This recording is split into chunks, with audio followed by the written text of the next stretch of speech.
Welcome to the Practice Podcast, a show created by lawyers to help lawyers in life and business without all the complicated lawyer language. Let's welcome Bast Amron founders and your hosts, Jeff Bast and Brett Amron. Hi, Brett. Hi, Jeff. So we are recording this, and you just or recently got back from a nice vacation in South America. Sounds very judgy. No, it's admiration. A nice vacation. I would say envy. It's not really envy. It just sounds such a cool trip. It was a cool trip. Just briefly, just brag to the people at home where you were. I was down in South America in an area known as Patagonia. It is a mountainous region that sort of borders between Argentina and Chile. And there's a lot of glaciers down there and a lot of mountains. Beautiful, beautiful area. The photos were just stunning. They looked fake. Yeah, it's one of those that I probably could have submitted it to Apple, right? And like they put on the billboard said taken by an iPhone, but I don't have the most up-to-date version, so they would never post it, right? I mean, I have an older iPhone, but it still was amazing. I think one of the benefits of a trip like that is largely no Wi-Fi. You were able to disconnect a little, and that's what I wanted to talk to you about today is, can lawyers disconnect? Can we take vacations and can we disconnect? The short answer is yes and. Not yes, but yes and. So during the day when we were out hiking and off the beaten path, if you will, no cell service, no Wi-Fi, no nothing. Probably no cars, no traffic lights, or anything else. Right. But early in the morning and late at night at the places we stayed, was there Wi-Fi? Sure. Did we go through a town or a city, I use that in quotes, that had cell service? Yes. So from time to time, you were able to connect. So from time to time, there was connectivity. So I had to, in some of those times, I really forced myself not to look, other than obviously connecting with family and whatnot. But what I told myself was, and I generally do this on vacations, whether I'm in a far off land or somewhere with family, which has more connectivity, I generally will try to stay off emails and stay off of connectivity, but sort of block out certain time. So when I was down in South America, each day I would get back, do whatever I needed to do, and then I would just scroll through the emails to make sure either what needed to be addressed was addressed or that nothing needed to be addressed. And so I would do that usually every day. I mean, there were a couple of days where I was traveling because everything is really far apart there. And so when I was traveling, likely I had no connectivity because you're literally driving in this vast open area. You also don't want to have your head down in a phone when you're traveling in a foreign land. You want to have your eyes out the window. Yeah, right. I would have missed the 16,000 sheep we came across, which was a nice traffic jam. But yes, I mean, that's always By the way, 16,000. 16,000, That's a very specific number. Well, we drove up to one of the gauchos, cowboys, who was on his horse, adorned with a cool hat and customary outfit. He looked awesome. Had 4 dogs that were chasing the sheep. They were moving them. Literally herding sheep, literally from one side of the 2-lane road to the other side of the 2-lane road, down a little bit further, I guess, to the other area where they were keeping them. And we pulled up to him, and the guy who was driving us asked him, how many are there? Oh. And the guy said 16,000. Oh. That's how I know. No, we didn't count them all. Right.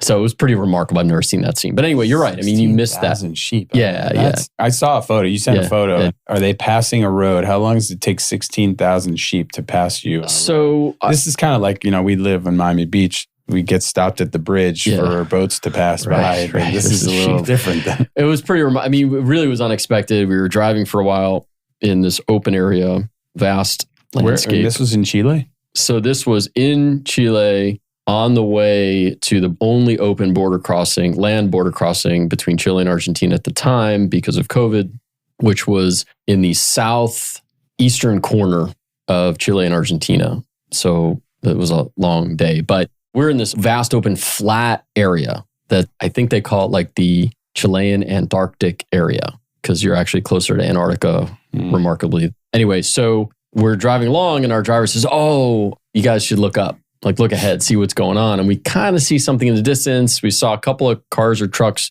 coming the other way that were stopped. And as we came upon it, you just started to see. And when you first come up on it, There's like a few, and then there's more and more and more. And it kept coming. Yeah, it was just remarkable. That's cool. Surrounding the car. Anyway, you know. So we took a little detour. A little detour there. The point but anyway, was you were able to disconnect, but I view it as like you're checking in every once in a while to do maintenance, to see if there's anything that requires your attention. Is there a client that's reached out to just me? Is there a deadline? Is there somebody in this office that needs me because of whatever's going on? Is there something that I see that needs attention in the business we're in, right? We have court deadlines, we have client deadlines, we have client needs. I think when we started this, it was how do lawyers completely disconnect? It's hard. And given our areas of practice, I think it's really hard to completely go off the grid for an extended period of time. I think we here at Bast Amron have a really good support network. We respect each other. You and I know respect each other's vacations. That's part of how we formed this firm. You know, when we first started, honestly, I remember the only reason. You and I, we were sharing office space at the famed offices of Tannenbaum Weiss. That's right. And govern yourselves accordingly. I was going on vacation. And I asked if you would cover for me. It was in a particular, I think it was Solar Cosmetics. I was representing the committee, and I think you covered for me, or maybe you attended a hearing for me or something. Because when you're a solo practitioner, there's nobody to cover for you on vacation. You cannot take a vacation if you're a solo. Right. And that was maybe the beginning of, but the point is, you need someone to cover for you. And I think if we go back to the original question of can you take a vacation, it starts with the planning, letting your team know, hey, I'm going to be intermittently unavailable, making sure hearings are covered and deadlines are handled and everything else. So what's on the horizon? What's coming? Anticipating. Right. And we always say here, we joke around, but it's not really a joke, that the days right before you leave and the days when you get back are, is it worth the vacation? And, I mean, it is, but you have to put in that work, right? You can't just, you do this and I do this, and we implore others at the firm to do it as well, which is planning. Like if you're going to take the vacation, okay, but you need to plan for it. And if there's a deadline in the middle, get the thing done early, which I think people are going to be shocked to hear the idea of submitting something before a deadline. But in some cases, you may not be able to. Let's say that the adversary has to file something and then that triggers your response, and it all is going to happen if you're away. Then there's more planning that gets involved. And to be honest with you, you may have to jump on for a brief period while you're away to handle something. That's, again, the nature of what we do. And the idea, though, is to give as much time as possible to the person who's taking the vacation to actually enjoy that vacation, spend time with their family, so they do get recharged when they come back. You know, what I'll do is I'll say, hey, we have this brief due on that Thursday while I'm away, and ask the attorney, hey, send me a draft, give me a couple of days, and send me a text when you send it so I know, hey, I need to log on that night and review it and comment on it. Or if we're going to be out of touch or we're going to be traveling, let's say you're going away for a week, and let's say there's travel day. And let's say that during that travel day, you're going to be unavailable. Well, I'm going to let people know that. Like, guys, listen, from this day to this day, I'm going to have connectivity. And if you need me, I'll jump on and check and whatever. But this day or these days, I'm going to have very little, if any, connectivity. So just be aware of that. And then if I'm going to be on a plane, either, as you always say, like, you know, when I'm on my way home, I start sending emails. On his way back from vacation, you start getting flooded with emails. Everyone's getting emails. Yeah. Because he's catching up. Yeah. Cursing my name. But I also do it on the way out typically. And I tell people, listen, if I know I've got a long flight or a couple of different flights, load me up. Send it to me beforehand. I'll review everything and I'll send it to you. And same thing on the way home, send it to me beforehand and I will review everything on the plane on the way home. And this way, it's planning. When I get back to my office, I can hit the ground running instead of going, oh, I got 1,000 emails I got to go through. Right? I do it all on the way home. Is that always practical? Maybe not, but you try and plan for it. So going back to the question, which was, can lawyers take vacations? Yes. Can they disconnect? Yes. Is there planning involved? Yes. You got to plan for it. You got to plan ahead. You know, I think we haven't mentioned it. It might seem obvious, but preparing a out of office message, one that sends the right message. I know you and I both tailor our messages to our particular trip. We have one that's internal and one that's external. I think maybe pre-pandemic, we've talked about this on the podcast before. Lawyers were concerned about letting the outside world know that they're on a vacation or something, but I don't know if it's the pandemic or not. If I'm going on a family trip or I'm going to a kid's graduation or something like that, I'm not afraid to say, I'm going to be out of town on my parents' weekend and my daughter's college, something like that, to say that. Let people know. So they know they can decide. I trust some people, some, not all, to decide, is this something you need to interrupt me about or can it wait? So that gets to the point of outside the firm, right? So we're talking about first planning inside the firm and dealing with whatever's coming. And then it's dealing with those outside the firm. And I'm not talking about clients necessarily. I'm talking about other lawyers that you may be on the other side of a matter in, right? Or even co-counsel, but generally co-counsel are receptive and all that. But it's opposing counsel a lot of times, oh, they're away, let's jam them up. Or, hey, where aren't you getting back to me, even though they get an out of office? My friend that I was traveling with is a lawyer. We talked about getting him on the podcast. I'd love to talk to him about this, which is he took a different approach. Before he left, he connected with opposing counsel on all the matters he was working on. And he said, I'm going away on a trip. This is how long I'm going to be away. I'm going to have very little connectivity. It's going to be difficult for me to really work and connect. I really would like to disconnect. If you give me this time, I will give you that time when you go away as well. I'm going to reciprocate so that we respect each other's vacations and we can deal with whatever we need to deal with either before I leave or after I leave. And same thing for your vacation. And he said, by and large, it worked. And he's gotten an incredible response and reaction to it. And I like the idea. Is it always practical? No, not in everything. And he did have others in his firm working on things while he was away for him, obviously, which is the team approach, which we take. Right. We do that really well. Yeah. But there was one lawyer. One opposing counsel. That just kept peppering him with emails. Would not abide by it. Well, the world is round. Well, the world is round, but why? There's no reason, right? I love that idea, but you don't have to wait for a vacation. You could do that in the beginning of the case and say, hey, listen, this case is going to be 6 months. Sure. I just want you to know there are going to be times when I'm going to take a vacation. I'm going to ask you to let me disconnect and I will be happy to extend that same courtesy. And I think that allows for a more collegial relationship from the get-go. Just say, hey, look, we should respect each other. I think he came up with the idea recently, like before this trip. And so he did it for existing matters. I have a feeling going forward, and again, we'll try and bring him on and have him talk about it, but I have a feeling going forward that he's going to do exactly what you said. Yeah. Right. Which is when we start. Because we've talked about this on the podcast on several different episodes, which is at the outset of a matter, the goal is always to reach out and connect with opposing counsel and have a collegial civil relationship. And that could be another component of that. I mean, I guess, I think I know your thoughts on this, but can you accomplish that by filing a notice of unavailability, which I've never done in my career? But so you can, but the notice of unavailability, all it does is tells the court not to set anything during that time period. It does not mean that opposing counsel is not going to pepper you with emails, with discovery, starting to trigger deadlines, filing stuff. And so I don't want to say never, but I can't remember. I know, I can't remember ever. I hate absolutes. I did think that after I said it. But I can't remember doing one. Certainly, I don't think I've ever done one since we've formed Bast Amron. Maybe I did one when I was younger, but I doubt it. My view, and I know your view is, and our firm's view is, we have a team. And so we don't need to file that. We just try to schedule things around it. And so we can avoid that. I see notices of unavailability coming in. I get why people file them and all that. But to me, if you have a team and the whole team is up to speed, if something transpires unless in you're a case, true solo. Unless you're a true solo, and that's different, and I respect that. And listen, everyone operates different. I'm not being critical of it, but we have a team approach. And even if I'm not working on something that you're working on and something happens in one of those matters and you're away, I'm going to jump in if I have to, and you're going to do the same thing for me. Right. And so that's how we create that teamwork, even if neither one of us are working on the particular matter.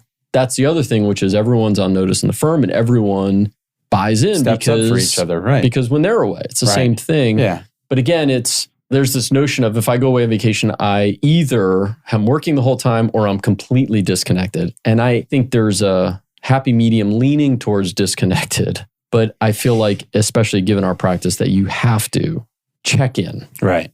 When I'm snowboarding, I'm not pulling out my phone, checking emails during the day when I'm on the mountain. Right. But in the morning, one of the things I like is a 2-hour time difference. So you can jump on in the morning, check some emails, or do it at night at the end of the day. Exactly. Check, respond, review a few documents, send a couple of letters, whatever it is. and still disconnect in large part. Right. And you take your vacations and I used the multiple S vacation. No, I'm just kidding. But as many as I can. Exactly. But no, I mean, you need to do that. Right. To recharge. But you do the same thing I do, which is mornings or evenings, and no matter where you're going. And I think internally, you mentioned this, that we have a team and everyone tries to protect each other. And so our approach is, if somebody comes to me on one of your cases, and they're all our cases, but a case where you're the lead on with a question, I'm going to try to answer it, and let's figure out an answer. And it may not be what Brett would have done, but do we really need to bother Brett? And if we do, we'll call you. And that happens from time to time, but most issues can be resolved. In fact, you and I both say this in our internal out of office message, that I trust you to make a decision. Right. We reiterate that, I trust you to make a decision, because I think it's also empowering to your staff, to young associates, to your paralegals, your team, to know that, hey, I can make a decision in a case. Brett doesn't have to make every decision in a case. And Brett doesn't have to make most of the decisions really in a particular case. Yeah. And this last trip, I think I put in my internal out of office, and I said, if you need me in an emergency, text or call me, obviously understanding that I'm going to have very little connectivity. And I sort of in parentheses defined emergency, which was number one, you can't answer the question or address the issue, which I believe you can. Or two, someone else in this office can help you address the issue or answer the question, which I believe they can. And that, like you said, is the empowering portion, because that's how we've worked with everyone and trained everyone and incorporated the entire team into the matters that we're working on. Ultimately, I think the theme is take a vacation. I remember when I was in Big Law, I used to say to people, take a vacation. No one's ever going to come and tell you. There's no one from management or none of the partner.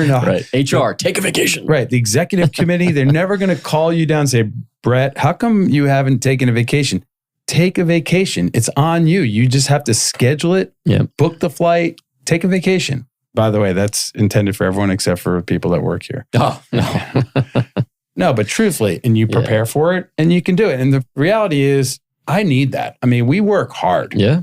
We work long hours. It's stressful. You need a break. It's a mental reboot. And when I come back, I'm energized. And like you, I start preparing on the return. I'm Same. I know you do. Productive on planes.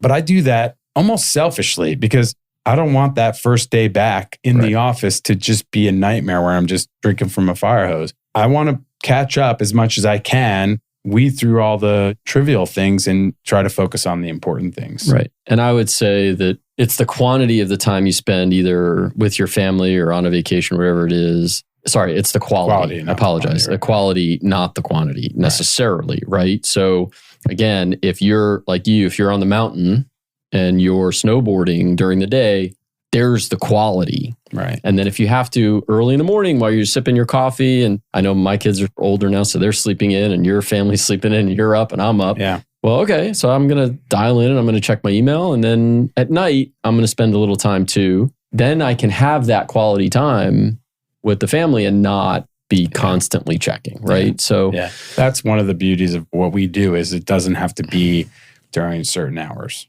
You can be flexible with the hours. But agreed. You can take a vacation. You can take a vacation. Bye-bye. Thank you for telling us about your 16,000 sheep. And if you enjoyed this podcast, please give us a 5-star review, share us with your friends and family, follow us on wherever you listen to this podcast, and we'll see you next time. Wait, Nelson, don't leave your vacation just yet. You have to turn off the... For more information on this show and other resources, visit bastamron.com and connect with us on LinkedIn, Facebook, and Instagram @BastAmron.